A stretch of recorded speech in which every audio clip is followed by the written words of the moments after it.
नमस्कार दोस्तों, आज मैं आपके साथ ऐसी कहानी शेयर करने वाला हूँ जो आपके रोंगटे खड़े कर देगी। तो चलिए कहानी को शुरू करते हैं। मैं उस डरावनी रात को कभी नहीं भूल सकता जिस रात मैंने अपना सबसे अच्छा दोस्त सूरज पाटिल को खो दिया था। सूरज और मैं बचपन से ही एक दूसरे के साथ थे। सूरज मेरा दोस्त कम और भाई ज्यादा था। 10वीं कक्षा के बाद हम दोनों ने लातूर के एक प्रतिष्ठित कॉलेज में प्रवेश लिया। हमारे लिए लातूर शहर अनजान था, पर कुछ ही दिनों में हम उस शहर का चप्पा चप्पा जान गए थे, क्योंकि सूरज और मैं पूरे दिन गांव में बाइक से घुमा करते थे। हम दोनों रोज रोज उसी शहर में घूमकर बोर हो चुके थे। इसलिए एक रात हमने लॉन्ग ड्राइव पर जाने का फैसला किया। हमने कामी गांव के जंगल में जाने का प्लान बनाया। हम कामी गांव के जंगल में कभी नहीं गए थे, पर हमने सिर्फ इतना सुना था कि कामी गांव का जंगल सिर्फ नाम का जंगल है, क्योंकि वह हरे भरे पेड़ों के सिवाय कुछ नहीं था। क्योंकि उस जंगल में जो भी जंगली जानवर थे वो शिकार के कारण खत्म हो चुके थे। इसलिए रात में लॉन्ग ड्राइव पर जाने के लिए वह जंगल बिल्कुल सुरक्षित था। और उसी रात पूर्णमासी की रात भी थी, मौसम भी अच्छा था। इसलिए मैं सूरज के साथ कामी गांव के जंगल में जाने के लिए राजी हो गया। रात के 11 बजे हम कामी गांव के जंगल में दाखिल हो गए। हमने जैसा सुना था वैसे ही जंगल का रास्ता मक्खन की तरह मुलायम था। हमारी बाइक हवा से बातें करने लगी थी। वाकई बहुत मजा आ रहा था, पर मुझे इस बात से हैरानी हो रही थी कि हम जंगल के इतने अंदर दाखिल हो चुके थे, पर तब भी हमें रास्ते में एक भी गाड़ी दिखाई नहीं दे रही थी। जंगल का पूरा रास्ता सुनसान पड़ा हुआ था। तभी रास्ते में हमें एक पुल दिखाई दिया। सूरज ने उस पुल के बीचों बीच बाइक रोक दी। वह अंग्रेजों के द्वारा नदी में बनाया गया 100 से 200 साल पुराना ब्रिज था। पुल के बगल में एक बड़ा सा बोर्ड लगा हुआ था और उस पर लिखा हुआ था सेंट जॉर्ज ब्रिज। हम दोनों पुल पर गए और खड़े हो गए। पुल के नीचे से नदी बह रही थी और कोमल हवाएं चल रही थी। नदी के बहती हुई पानी में चांद दिखाई दे रहा था। इतने में दूर जंगल से भेड़िए की रोने की आवाज आई और पुल के ऊपर से बहने वाली हवाएं अचानक रुक गई। नदी का पानी थम सा गया और चांद एक काले बादल के पीछे गायब हो गया। तभी हमारे सर के ऊपर से एक टिटहरी भयंकर आवाज में चीखती हुई मंडराने लगी। मालूम वो हमसे कह रही थी कि यहाँ से जल्दी से भाग जाओ। मैं सूरज, यहाँ कुछ अच्छा नहीं लग रहा है। टिटहरी का चीखना मतलब हमारे चारों तरफ खतरा मंडरा रहा है। हमें जल्दी यहाँ से निकल जाना चाहिए। सूरज, अरे भाई, कुछ अशुभ नहीं होता, बस ये अंधविश्वास है। यहाँ खड़े रहो और चुपचाप नजारा देखो। तभी मैंने सूरज से कुछ दूर पुल के पास एक औरत को खड़े देखा।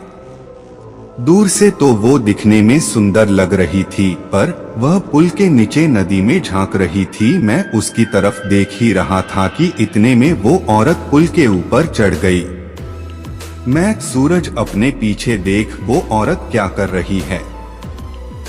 सूरज ने पीछे मुड़कर देखा। वो औरत अभी भी पुल के रेलिंग के ऊपर चढ़कर नदी में देख रही थी। सूरज भाई, वो खुदकुशी करने की कोशिश कर रही है। सूरज ने मुझसे कहा। खुदकुशी, ये शब्द सुनकर मेरे हाथ पैर कांपने लगे, क्योंकि जब मैं एक बच्चा था तब मेरे दादाजी ने खुद को फांसी लगा करके खुदकुशी कर ली थी, और वो मैं ही था जो उन्हें पहली बार फांसी पर लटकते हुए देखा था। इधर सूरज उस औरत को रोकने के लिए उसकी तरफ भागा, लेकिन मैं वही खड़ा रहा, क्योंकि फांसी पर लटकते हुए मेरे दादाजी मेरे सामने आ रहे थे। सूरज तेजी से चिल्लाया, अरे चाची, क्या कर रही हो, उतरो, वहां से गिर जाओगी। सूरज की आवाज सुनकर मैं होश में आया। सूरज उस औरत के बहुत ही करीब जा पहुंचा था और तभी वो औरत नदी में कूद गई। तब तक मैं दौड़ते हुए सूरज के पास जा पहुंचा। वो औरत हमारे सामने नदी में डूब रही थी और चीख रही थी, बचाओ बचाओ, पर हम उसे सिर्फ डूबते हुए देख रहे थे क्योंकि हम दोनों बहुत ज्यादा डर गए थे। वो औरत मदद के लिए बुला रही थी। फिर तभी सूरज ने अपनी टी शर्ट उतारा और पुल के रेलिंग पर चढ़ गया। मैंने उसका हाथ पकड़कर उसे रोकने की बहुत कोशिश की, लेकिन वह नहीं माना। उसने मेरे हाथ से अपना हाथ छुड़ाकर उस लड़की को बचाने के लिए नदी में कूद गया। सूरज नदी में कूदते ही उसने अपने आसपास देखा तो उसे वह औरत कहीं भी दिखाई नहीं दे रही थी। उसने सोचा कि वह डूब चुकी होगी। फिर उसने गहरी सांसें ली और पानी के अंदर डुबकी लगाई। कुछ देर बाद वह पानी के ऊपर आया, लेकिन वह लड़की कहीं नहीं दिखाई दे रही थी। मैंने आंखें बंद करके भगवान से प्रार्थना की, लेकिन जब मैंने आंखें खोली तो मेरे बगल में ही पुल की रेलिंग पर वही औरत बैठी थी जो कुछ देर पहले नदी में कूद गई थी। वह किसी जंगली जानवर की तरह पुल की रेलिंग पर बैठी हुई थी और नदी में सूरज की तरफ देख रही थी। मैं मन ही मन सोच रहा था कि तभी मुझे लगा कि ये औरत नहीं बल्कि एक चुड़ैल है और मैं डर के मारे कांपने लगा और जोर से चिल्लाया, सूरज। तभी वह चुड़ैल ने मेरे तरफ देखा और वह जैसे ही देखा मेरा सिर से पैर तक कांपने लगा। उसका चेहरा काला और आंखें पीली थी। माथे पर बड़ा सा कुमकुम था और नाक में बड़ी सी नथ थी। उसके नुकीले दांत उसके मुंह से बाहर निकले हुए थे और उसके नाखून जंगली जानवर की तरह लंबे और नुकीले थे। चुड़ैल, क्या हुआ, मुझे ढूंढ रहे हो? हंसते हुए बोली। सूरज पानी की सतह से हमें देख रहा था। उसे भी पता चल चुका था कि ये कोई औरत नहीं बल्कि ये एक चुड़ैल है। सूरज हमें चौड़ी आंखों से देख रहा था। मैंने सोचा अब ये चुड़ैल मुझे इसी पुल पर चीड़-फाड़ कर मार डालेगी और फिर मेरी कच्चे मांस को चबा चबा कर खा जाएगी, क्योंकि मैं अकेले ही उसके पकड़ में आ गया था और डर के मारे मैंने अपने पैंट में पेशाब कर दी। चुड़ैल, डरो मत, मैं तुम्हें नहीं, उसे अपने साथ नदी में ले जा रही हूँ। जब मैं ये सुना तो मेरा दिल डर से दहल उठा।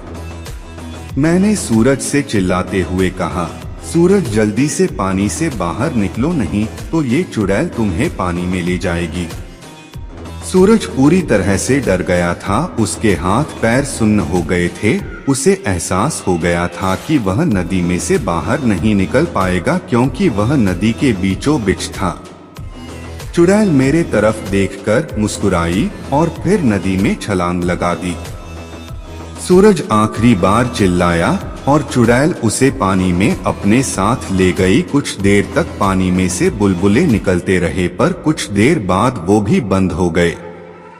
मैं आंखें फाड़ फाड़ कर नदी में देख रहा था और सूरज को पुकारता रहा और इतने में नदी के पानी में खून दिखाई दिया। मेरी आंखों में आंसू आ गए और मैं समझ गया कि उस चुड़ैल ने सूरज को मार दिया है। मैं वो सदमा बर्दाश्त ना कर सका। मेरी आंखों के सामने अचानक अंधेरा छा गया और मैं उसी जगह पर बेहोश हो गया। जब मुझे होश आया तब सुबह हो चुकी थी। मैं 4-5 लोगों से घिरा हुआ था। पुल पर काफी सारे लोगों की भीड़ जमी हुई थी। लोग पुल के नीचे झांक कर देख रहे थे। मैं उठा और दौड़कर पुल के पास गया और देखा पानी में नदी के किनारे सूरज की लाश तैर रही थी। उस चुड़ैल ने बड़े ही बेदर्दी से सूरज के सीने से दिल निकाल लिया था। मेरा सबसे अच्छा दोस्त मुझे छोड़कर चला गया था। उस दिन मुझे कामी गांव के लोगों से पता चला कि उस नदी में 100 साल पहले से किसी चुड़ैल का वास था। असल में हुआ ये था कि अंग्रेजों के जमाने में एक अंग्रेज अफसर ने सुंदरा नाम के एक औरत का बलात्कार किया था। ये बात आसपास के हर गांव में फैल गई थी। इसी कारण सुंदरा से गांव की कोई भी औरत बात नहीं करती थी, क्योंकि सब लोग कहते थे कि उसकी पवित्रता नष्ट हो चुकी है। गांव के लोग उसे हर दिन ताने मारते थे। कुछ दिन बाद सुंदरा के पति ने भी उसे छोड़ दिया। तब सुंदरा अपने घर चली आई। कामी गांव ही उसका मायके था। लेकिन वहाँ भी उसे बहुत सारी बेइज्जती झेलनी पड़ी। वह हर दिन लोगों के ताने सुनकर तंग आ गई थी। इसलिए एक दिन पूर्णमासी की रात सुंदरा ने कामी गांव के सेंट जॉर्जे ब्रिज से नदी में कूदकर खुदकुशी कर ली थी। मरने के बाद वह चुड़ैल बन गई और पूर्णमासी की रात सुंदरा उस ब्रिज पर आती थी और लोगों को इसी तरह कपट से अपना शिकार बनाती थी। कामी गांव के कुछ बुजुर्ग लोग ये भी कहते हैं कि 100 पुरुषों या लड़कों का दिल खाने के बाद वह चुड़ैल फिर से एक सुंदर औरत बनने वाली थी। इसलिए वह सिर्फ पुरुषों और लड़कों को अपना शिकार बनाती थी और उनका दिल कच्चा चबा जाती थी। सूरज के मारने के बाद कामी गांव के स्ट्रीट जॉर्ज ब्रिज पर कभी भी वह चुड़ैल दिखाई नहीं दी। इसीलिए कामी गांव के लोग कहते हैं कि मेरा दोस्त सूरज उस चुड़ैल का आखिरी शिकार था और उसके बाद वह फिर से जिंदा और सुंदर स्त्री बन गई और अभी वह किसी आदमी के साथ सामान्य जीवन जी रही होगी।